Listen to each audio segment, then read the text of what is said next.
اماموں کا جو اہل علم لوگ ہیں ان کا آپس کے اندر اختلاف ہونا یہ کوئی آج کا کوئی نیا شعار نہیں ہے، بلکہ یہ تو تقریباً 1350 سال یا 1400 سال قبل جو ہے وہ چلا آ رہا ہے۔ لیکن ان اختلافات کو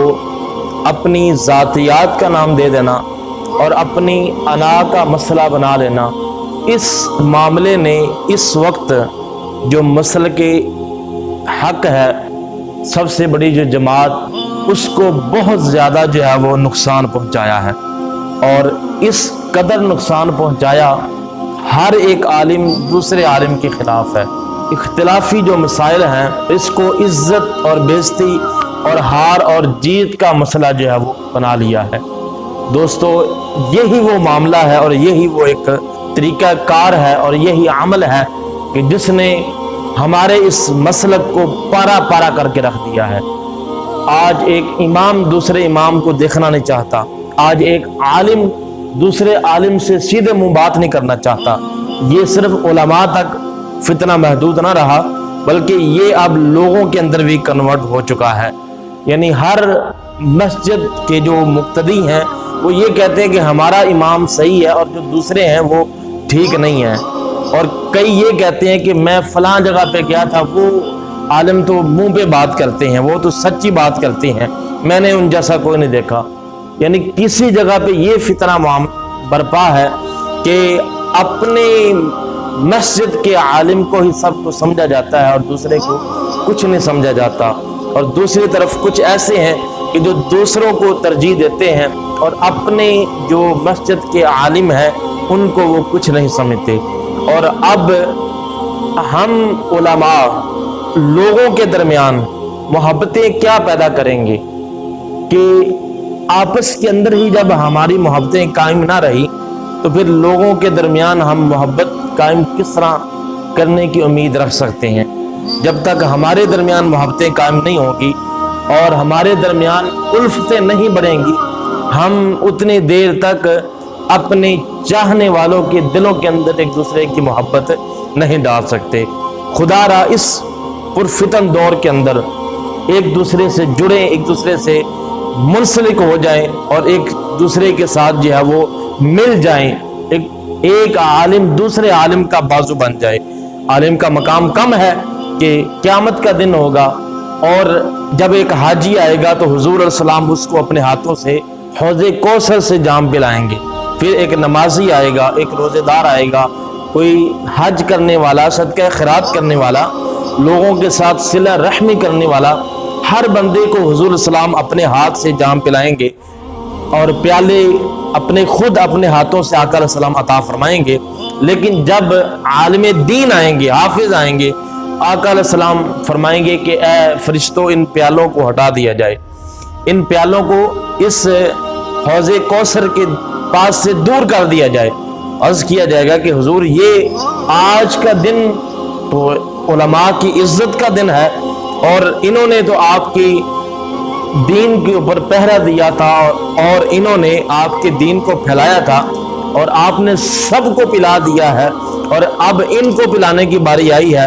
آپ یہ فرما رہے ہیں کہ ان پیالوں کو ہٹا دیا جائے۔ میرے آقا فرمائیں گے کہ یہ بات نہیں ہے، اصل میں ماجرا یہ ہے کہ ان کا میں مقام جو ہے وہ لوگوں کے سامنے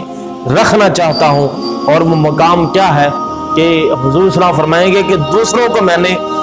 پیالوں کے ساتھ حوض کوثر دیا ہے، لیکن علماء کا مقام آج یہ ہوگا کہ میں محمد عربی جو ہوں اپنے چلو بھر بھر کے ان کو حوض کوثر پلاؤں گا۔ اللہ اکبر! آج میں اپنے ہاتھوں کے ساتھ انہیں حوض کوثر پلاؤں گا۔ تو یہ علماء کا مقام ہے۔ میرے حضور صلی اللہ علیہ وسلم کی حدیث پاک موجود ہے کہ آقا علیہ السلام نے فرمایا کہ ما من عالم او متعلم مر علی قریۃ ان اہل مقبرتها 40 یوما۔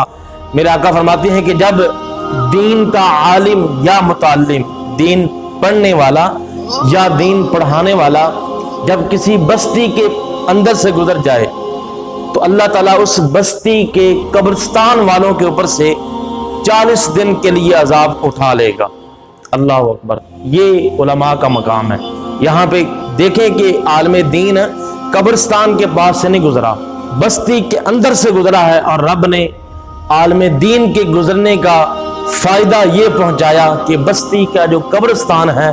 ان قبرستان والوں کو 40 دن کے لیے عذاب سے بری فرما دیا۔ یہاں پہ عالم دین بستی کے اندر ٹھہرا نہیں ہے، اس نے کسی کو خدمت کا موقع نہیں دیا، اس نے وہاں پہ کھڑے ہو کے کوئی دعائے مغفرت نہیں کی، وہاں پہ کھڑے ہو کے کوئی فاتح خوانی نہیں کی، صرف گزرا ہے اپنے کام سے، اور رب اتنا راضی ہوا کہ اس عالم کے بستی کے اندر سے گزرنے سے اللہ تبارک و تعالی جو ہے اس بستی کے قبرستان والوں کے اوپر سے 40 دن کے لیے عذاب کو اٹھا لیتا ہے۔ اور اگر وہاں پہ کھڑے ہو کے فاتح خوانی کر دے، دعا کے لیے ہاتھ اٹھا دے، پھر رب اس بستی کے اوپر اپنا کتنا کرم کرتا ہوگا۔ اور سوچے کہ جب ایک عالم جو ہے وہ بستی کے اندر سے گزر جائے تو عذاب ختم ہو جاتا ہے، اور جب ایک عالم اس قبرستان کے اندر خود دفن ہو جائے تو ہمارا یہ عقیدہ ہے کہ اس قبرستان کے اوپر عذاب آتا ہی نہیں ہوگا۔ یہ اہل حق کا عقیدہ ہے۔ لہذا علماء، ان کو اللہ نے عزتیں عطا فرمائی ہیں، ان کو اللہ نے مقام عطا فرمائی ہیں۔ ہم پارا پارا ہو چکے ہیں، پوری دنیا کے اوپر ہمارا مذاق اڑایا جا رہا ہے کہ یہ تو اپنے آپ کو حضور کا عاشق کہتے ہیں، اور حضور کے عاشق ایسے ہوتے ہیں۔ آج جن کو ہم بد مذہب کہتے ہیں اور جن کو ہم گمراہ کہتے ہیں، آج وہ اکٹھے ہیں اور ہم اہل حق جو ہیں وہ آپس کے اندر ٹوٹ چکے ہیں۔ کیا عاشقوں کا، حضور کے جو عاشق ہیں، حضور کے جو غلام ہیں، کیا حضور کے صحابہ کا یہ انداز تھا آپس کے اندر نفرتیں پیدا ہو جائیں اور ایک دوسرے کے دشمن ہو جاؤ؟ بلکہ وہ تو صحابہ کرام جو تھے وہ ایک دوسرے کے لیے جانیں قربان کر دیا کرتے تھے۔ جب صحابہ کرام ہجرت کر کے مدینہ گئے تاکہ یہ بھی کہہ دیا ایک صحابی نے کہ میرے پاس 2 بیویاں ہیں، تم اجازت دیتے ہو تو میں اپنی ایک بیگم کو طلاق دے دیتا ہوں اور تم عدت گزرنے کے بعد اس کے ساتھ نکاح کر لینا۔ صحابہ کرام تو اس حد تک گزر گئے اور اس مقام کو کراس کر گئے، اور آج ہم دیکھیں کہ ہم زندگی کے کس پہلو کے اوپر جو ہے وہ کھڑے ہیں۔ لہٰذا خدا کے لیے ان مسائل کو بیٹھ کے علمی طریقے سے جو علماء کا انداز ہے، بجائے اس کے کہ یہ ظاہر کیا جائے کہ ہم جیت گئے اور وہ ہار گئے، اس چیز کو سائڈ پہ رکھتے ہوئے، اس کو دین کا مسئلہ سمجھتے ہوئے کہ اصل کے اندر ہمارا دین کس چیز کی اجازت دیتا ہے، یہ معاملہ سامنے رکھتے ہوئے ہم نے اسلام کے آگے اور حق کے آگے اپنا سر تسلیم خم کر دیں، اپنے گردنوں کو جھکا دیں، تو وہاں پہ پتہ چلتا ہے کہ سب سے بڑا اہل علم کون ہے۔